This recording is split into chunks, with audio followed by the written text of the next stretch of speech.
Good morning, this is Derek Dodge with Interstate Roofing, conducting a repair attempt. We are here at 2247 Cedar Forks.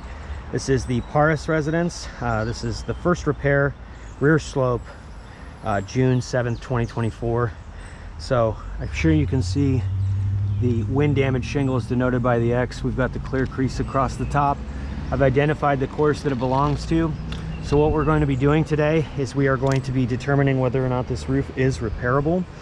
The way that we do that is we remove the wind damage shingle. It's of important note that when you're testing to see if it's repairable or not, the two courses above have to have absolutely no damage. And as you can see, there's no damage, there's no wind damage, there's no creasing. This is a good section of the roof to test it. So what I'll be doing is breaking the tar strips on the two strips as well as the two courses above, removing the old shingle, replacing it with a like and kind quality shingle, refastening it back down to the roof, and then inspecting the product afterwards to see if there were initial signs of consequential damage that happened as a result of the repair. I would want to make sure that you know that I am doing my utmost to make sure that I'm not lifting the shingles above a 45-degree angle or any more than is necessary to not manipulate. I know this is a State Farm claim. Some adjusters ask that roofers use a snake. We will be including a separate video along with this video to demonstrate how snakes actually do more damage than a regular magnetic hatchet would.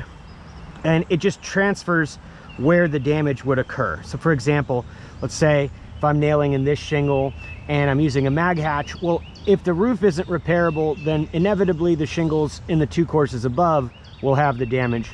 Now with a snake, the idea behind it is to not lift it above a 45, so the shingles stay down, and you're hammering here so that you're transferring the force from here into here to nail the nail down. But inevitably what happens is the pressure from the nailing actually affects the two courses below. So you're trading one form of damage in one section for another form of damage. I will send that video because roofers do not use snakes. So I am going to be using industry standard tools. I've got my flat pry bar to break the tar strips and to pull the nails, and then I will be refastening the nails with a magnetic hatchet and attaching that video.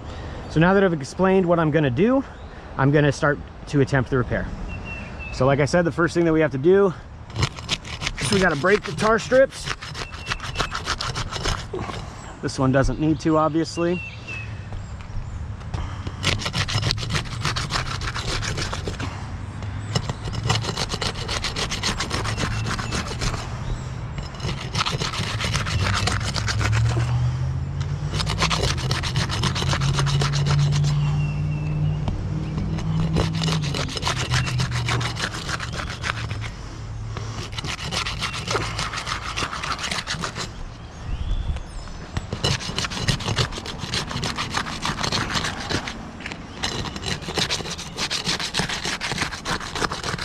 Okay, so now that the tar strips have been broken, what we can do is start removing the nails.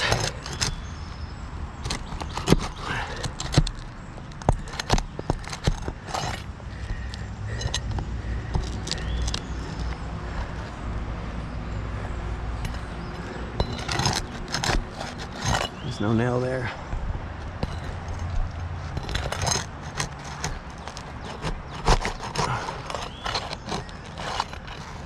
I'm gonna have to get that once I remove the nail.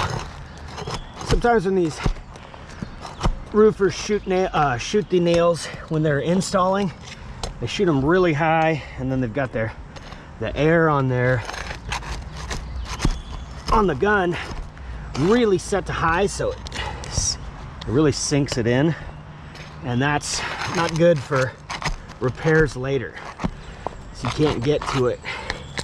So I've got right here, once we pull the shingle out, I'll be able to access the nail better.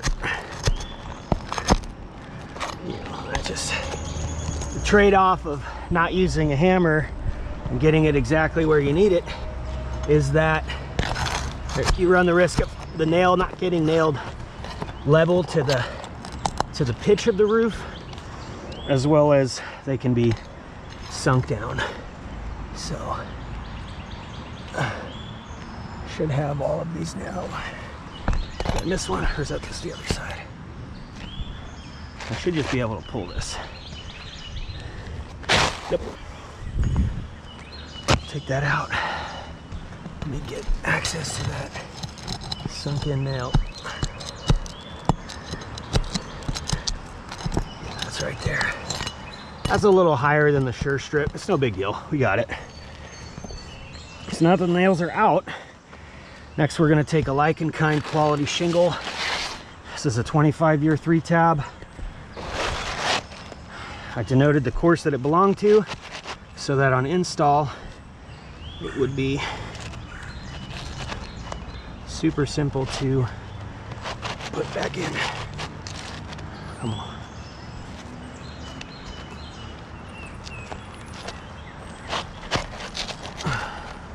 Oh boy. Technical difficulties. There we go. Okay. That's lined up there. And that's lined up there. So we're good.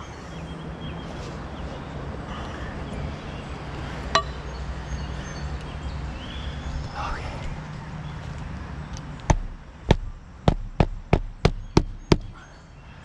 So as you can see, I'm hitting it right at about the sure strip.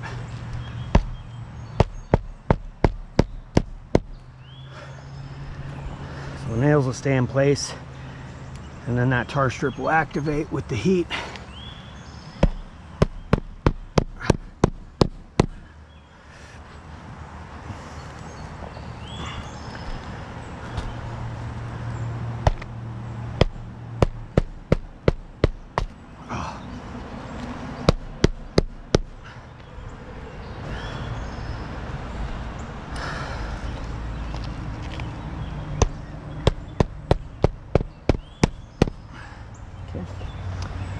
It's in there good.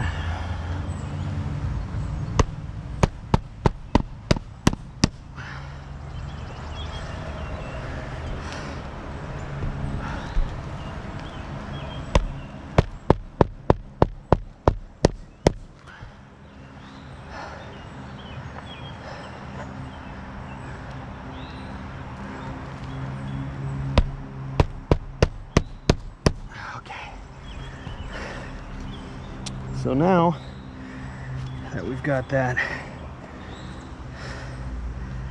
new shingle in, I'll take overviews, close-ups. You can actually see, I'm going to take pictures, see creasing there, you can see creasing there, and we can see creasing there. So we see signs of consequential damage that happened as a result of the repair. So let me explain. When these roofs get old and brittle, the fiberglass matting becomes much more susceptible to fracturing. So you can see that there's like no tension whatsoever. It's like a sticky note flapping in the wind. We see the clear crease. This actually looks like it's beginning to tear. I'm not gonna try to tear it. But so if the matting is fractured and there's a crease, it means that the granules have been dislodged. To prove that the matting is fractured, we wipe our hands across and we see the granule loss, and the crease becomes more clear. So this is very clearly the matting has been fractured and a crease has resulted as a byproduct of that. This is the new shingle right here. We'll assume obviously that the matting is not fractured. Wipe my hand across the top. I'll wipe hard. There's nothing happening. The matting is not fractured, so it's not causing the granules to dislodge, so there's no crease. You come over here to a different shingle. I wipe my hand across it. There's no granule loss, there's no crease forming. We see another shingle here. We see that there's no tension, like a sticky note. We see the crease right there. Wipe across, we see a lot of granule loss. We see the creasing. Same thing right here. So what this tells me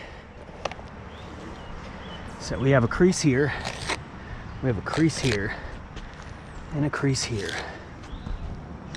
I'll take a photo of that for the report.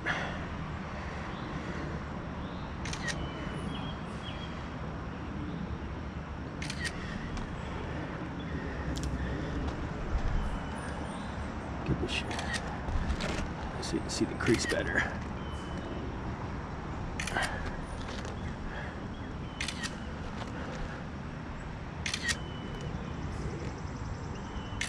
So,